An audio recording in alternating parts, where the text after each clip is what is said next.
அன்புகளே, முன்னாள் central bank governor, முன்னாள் மத்திய வங்கியின் ஆளுநர் அஜித் நிவாட் கப்ரால் மற்றும் அவருடன் சேர்ந்து 3 நபர்களை உயர் நீதிமன்றம் விடுதலை செய்திருக்கின்றது. எந்த வகையில் விடுதலை செய்திருக்கின்றது? சும்மா விடல. அவங்கள rupees 1.8 billion Craig Bundlos Cabral must repay in 3 months.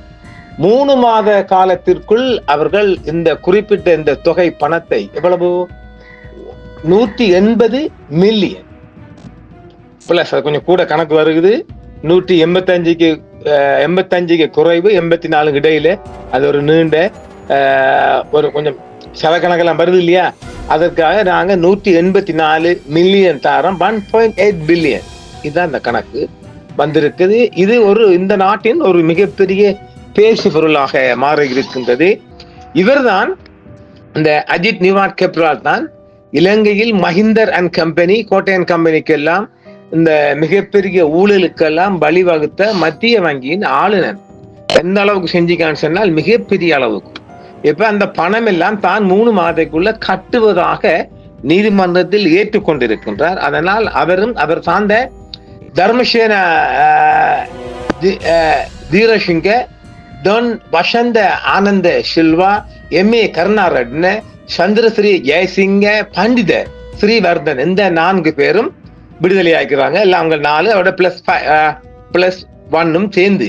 இது என்ன வழக்கென்றால், கிரேக்க பத்திர வழக்கில் கப்ரால் ஒரு செய்த மிகப்பெரிய ஊழல். மத்திய வங்கியில லஞ்சம் அல்லது ஊழல் குற்றச்சாட்டுக்களை விசாரிக்கும் ஆணையம் மத்திய வங்கி கிரேக்க பத்திரங்களை வாங்கிய தொடர்பாக உயர்மட்ட வழக்கில் இருந்து முன்னாள் மத்திய வங்கியின் ஆளுநர் அஜித் நிவாட் கப்ரால் மற்றும் 3 பேர் இந்த வாரம் நேற்று முன்தினம் விடுதலை ஆயிருக்கிறார்கள். கிரீஸ் ஆழ்ந்த பொருளாதார நெருக்கடியில் சிக்கியிருந்தாலும் அதிகாரிகள் 2011ஆம் ஆண்டு கிரேக்க கருவூல உண்டீர்களை வாங்குவதை தெரிந்தே தொடர்ந்ததாகவும், இதனால் அரசாங்கத்திற்கு 180 மில்லியனுக்கும் அதிகமான இழப்பு ஏற்பட்டதாக கொழும்பு உயர் நீதிமன்ற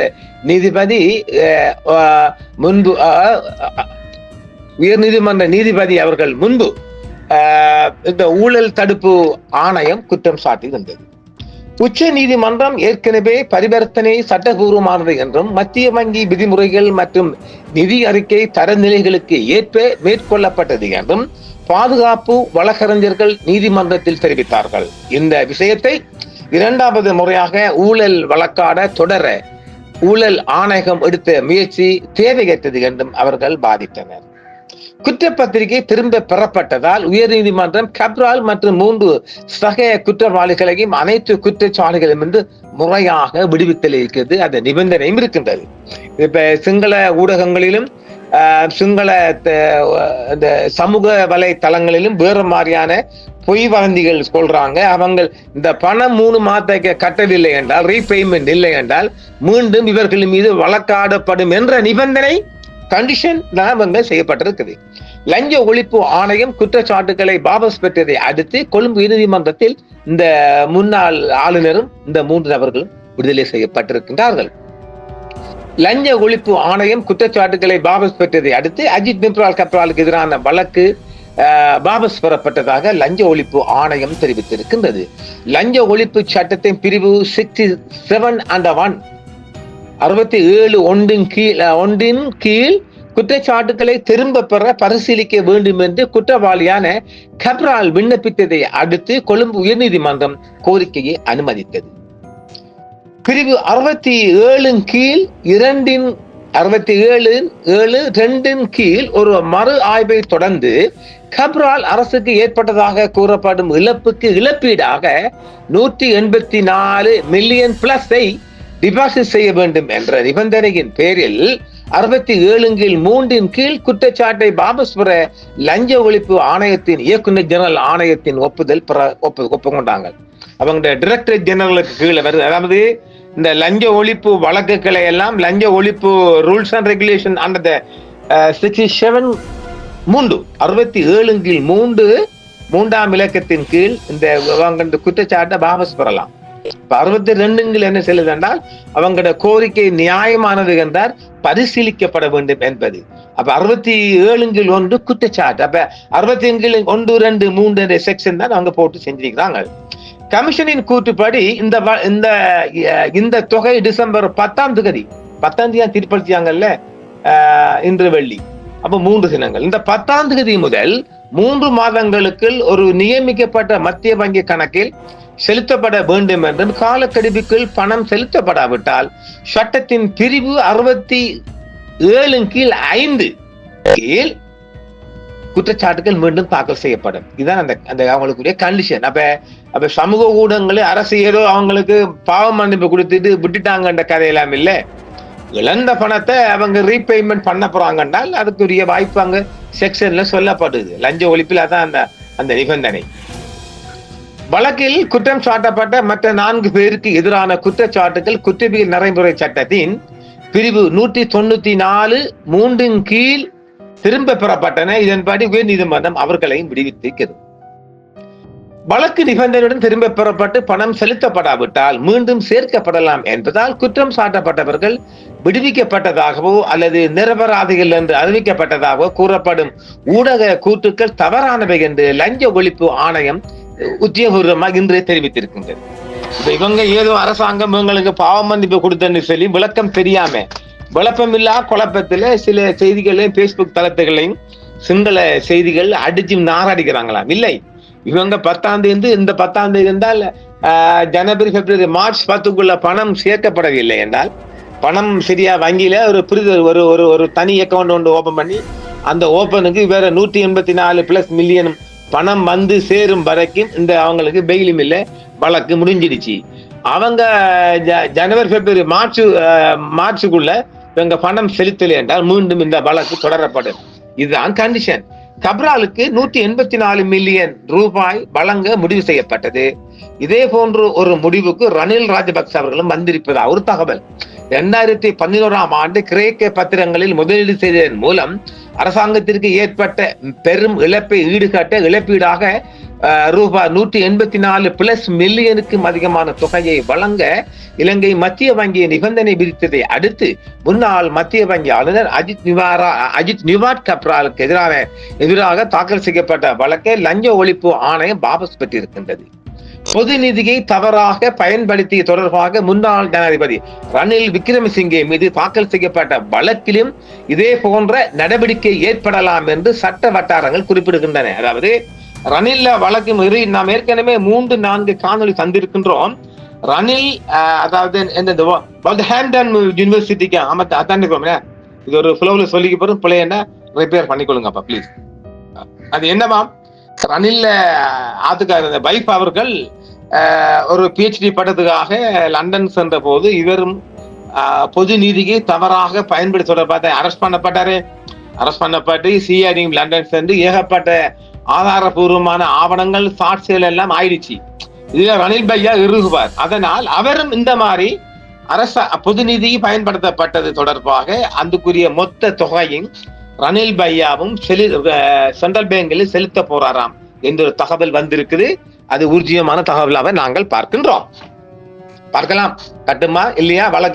வழக்கு எப்படி அவருக்கு தோற்கும், வழக்கில் அவர் தோற்கடிக்கப்படுவார், வழக்கு வெல்லும். அதனால் சட்டம் தன் கடமையை செய்யும் என்ற நிலைப்பாட்டில் இருக்கும் சட்டத்துறை. இந்த வழக்கு ரணில் ராஜபக்சவுக்கு சாதகமற்றது என்று அவரது வழக்கறிஞர்கள் முடிவு செய்தால் மட்டுமே இது சாத்தியமாகும். பொது நிதியை தவறாக பயன்படுத்தியதாக வழக்கு தொடரப்பட்ட பலருக்கு பணத்தை செலுத்தி நிம்மதியாக தூங்குவதற்கான ஒரு வாய்ப்பை அஜித் நிவாட் கப்ரால் ஏற்படுத்தி இருக்கிறார் என்று சொல்லலாம். இலங்கையில இவர் ஒரு முன்னேற்பாட்டாக இதை பார்க்கலாம். அதாவது இவங்க அந்த பணத்தை எல்லாம் செலுத்தினால் தப்பிடலாம். அது நீதிமன்றம் அது அவங்கள குற்றவாளியாக பார்க்காது. அங்க அதை ஏற்றுக்கொள்ள போச்சு.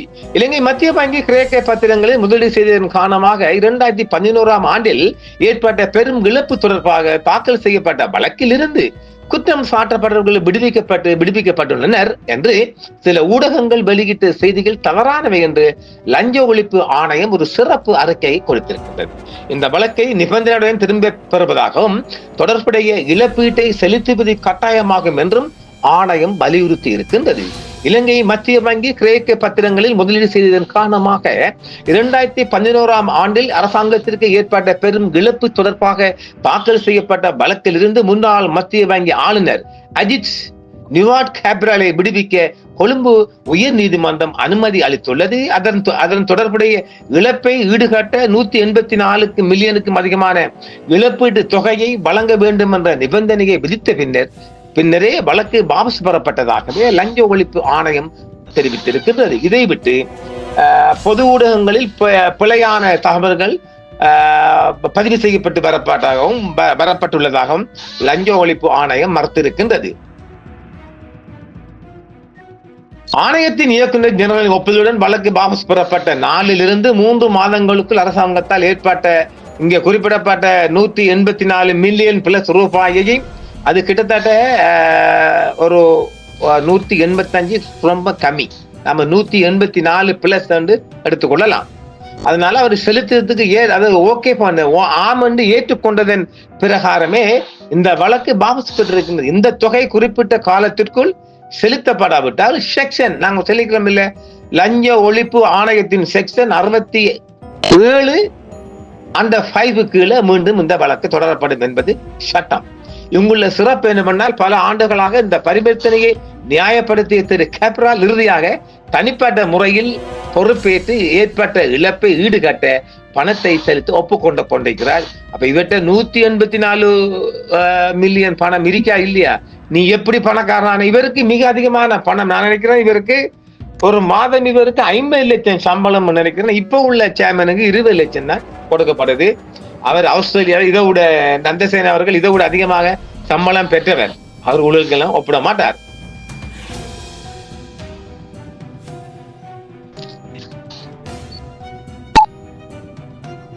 இங்கு நாம் தெளிவாக ஒரு உண்மையை சொல்ல முடியும் என்னென்றால், இந்த அஜித் நிவாட் கேப்ரால் ஆரம்பித்துள்ள இந்த ஒரு ரீபேமெண்ட் என்பது எல்லோருக்கும் இது ஒரு நலமாகவே பார்க்கப்படுகின்றது. மிக அதிகமாக எல்லோரும் சட்டத்திலிருந்தும் சிறையிலிருந்தும் தப்புவதற்காக இந்த மாதிரி ஒரு வாய்ப்பை அவர் எடுத்து விட்டிருக்கிறார் என்ற சிங்கள பகுதிகளில் மிக அதிகமான பரவலான செய்திகள் வெளிவந்து இருக்கின்றது.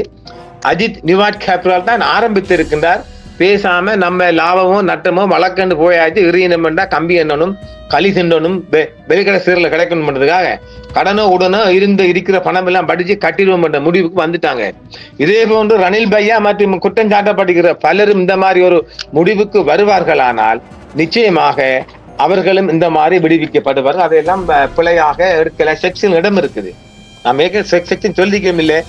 வழக்காளிகள் இந்த மாதிரி, அதாவது குற்றம் சாட்டப்பட்டவர்கள் இந்த மாதிரி நாங்க ரீபேமெண்ட் பண்ண போகின்றோம் என்றால் அது சட்டத்தில் இடம் இருக்குது. வேற அரசாங்கம் எடுத்த முடிவல்ல. அது அந்த செக்ஷனின் கீழ் தான். அது எனக்கு அப்படி நான் கட்ட போகின்றேன் ரீபேமெண்ட், அதுக்குரிய இழந்த லொஸ்டை நான் செலுத்த போகின்றேன் என்று எதிராளி சார்பான நீதிமன்றத்தில் வழக்காளி இந்த எதிராளி சார்பான வழக்கறிஞர் சொல்கின்ற போது அதை ஏற்றுக்கொள்ள வேண்டிய கடமை லஞ்ச ஒழிப்பு ஆணையத்துக்கு இருக்கின்றது.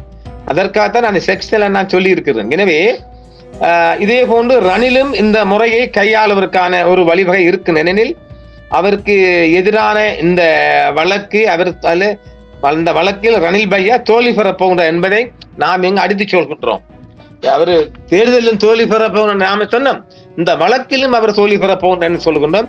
எனவே அவருக்கு சார்பானவர்கள் நீதிமன்றத்தில் பேசி அந்த லண்டன் போன அந்த முழு தொகையும் அவர்கள் செலுத்துவதற்கான ஒரு முன்னேற்பாடுகளை செய்து வருவதாகவே தெரிவிக்கப்படுகின்றது. அந்த தவணை ரணில் பையாவின் தவணை வருகின்ற நாளில் அநேகமாக அவர் சார்பான வக்கீல்கள் இந்த கோரிக்கையை செக்ஷன் 67(4) கடைபிடிக்க வாய்ப்பு இருக்கின்றது. அப்ப அங்கிட்டு 67(3) 4 வருகின்றது. பணம் செலுத்த தவறினால் செக்ஷன் 5 கீழே போவாங்க. எனவே இது ஒரு இலங்கை நாட்டில் மிக மிக மிக மிக முக்கியமான செய்தியாக பார்க்கப்படுகின்றது. இது ஒரு திருப்புமுனை செய்தியாகவும் அஜித் கேப்ரால் செய்திருப்பார் என்றும் சொல்லப்படுகின்றது. எது எப்படி ஆனாலும் அஜித் நிவாட் இந்த 3 மாத காலத்துக்குள் இந்த பணத்தை அவர் கட்டி முடிப்பார் என்றும் சொல்லப்படுகின்றது. பார்க்கலாம், இதன் பார்ட் 2 வர வாய்ப்பு என்ன. பணம் கட்டத்தான் போகின்றார், அவர் ரீபேமெண்ட் செய்ய போகின்றார். அதனால் இது குறித்தான பாட்டுக்கான வாய்ப்பில்லை. மீண்டும் மற்றும் ஒரு நிகழ்ச்சியில் சந்திப்போம். நன்றி நேர்களே. என்றும் உங்களுடன் சன்ரைஸ் இந்தியா டிவி. சப்ஸ்கிரைப் பண்ணுங்கள், பெல் பட்டனையும் கிளிக் செய்யுங்கள். உங்கள் ஆதரவே எங்கள் சேவை. ஆதரவு தாருங்கள், அரவணைப்போம். மறக்காம சர்ப்ரைஸ் பண்ணுங்க. தேங்க்யூ.